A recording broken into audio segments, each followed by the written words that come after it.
Yeah, I would just add to that that in Montessori education, this in the Montessori movement more generally, this has been a concern, particularly in the U.S. And part of what I think there's a reasonable thing that animates that concern, and there are unreasonable things that animate it. So I'm just going to speak to the reasonable thing here, which is that even though Montessori was developed in the Montessori method was developed in very, very adverse condition with extremely disadvantaged children. And this is one of the things that historically differentiates it from other pedagogies is the circumstances in which it was developed, and then it was later applied to more privileged children. And so it's always been kind of specially suited to have claims to universality and to being able to reach children in very difficult circumstances. In the US, when Montessori actually took off in the late 50s and the early 60s, it was not particularly connected to that historical reality. It was a kind of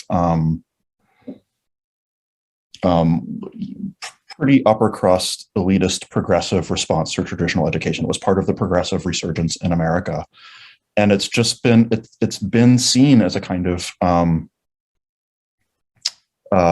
luxury in a certain way, a kind of elite luxury to not have to care about things like academics, an elite luxury to kind of to be able to give your child freedom and know that they'll be okay because they're privileged in society. And I think there has been special effort needed to be like, no, that's not what Montessori is about. This is not just a place where we let kids do whatever they want and have fun because they're privileged kids. That is a view that has had to be kind of fought. I don't think it's an accurate view.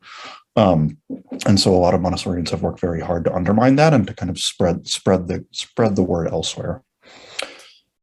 We have a question from Nick here. And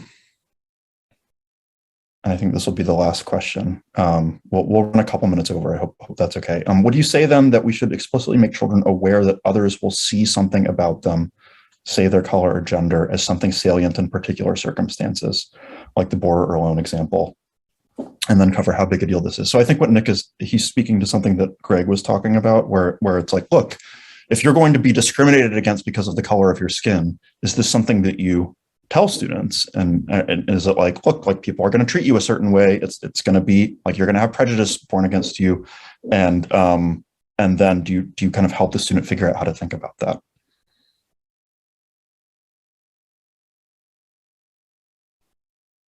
You're muted, Greg, if you're talking. I think you are.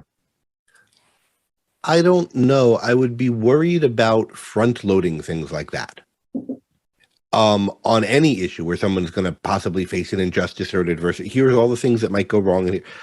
What you want to do is ensure that you're giving students the skills they need to understand the situations they're encountering, whatever they are, and to process them and think about them and put them in a wider context. And then how you do that is a pedagogical question. I don't know the whole answer. I don't know. I mean, I'm someone who teaches college students and I have a toddler, right? So there's a lot of in between college students and toddlers where most of this issue would come up. And so I've not been having to deal with someone's first encountering of any kind of injustice, right? Whether racial or otherwise. But at some point, students are going to come aware of injustices that they're encountering in their lives or that other people are encountering. They're going to start thinking about them. And the question is, how do you, and again, this is whether it's around race or sexual identity or anything else, there's going to be the first time these questions come up. So what do you do and at what ages to put people in a position to think well about that, to think about what is up to them and what isn't, what choices they have, and how they can not let something that's happened to them define them, but think about how to productively use it to make them better or to transcend it.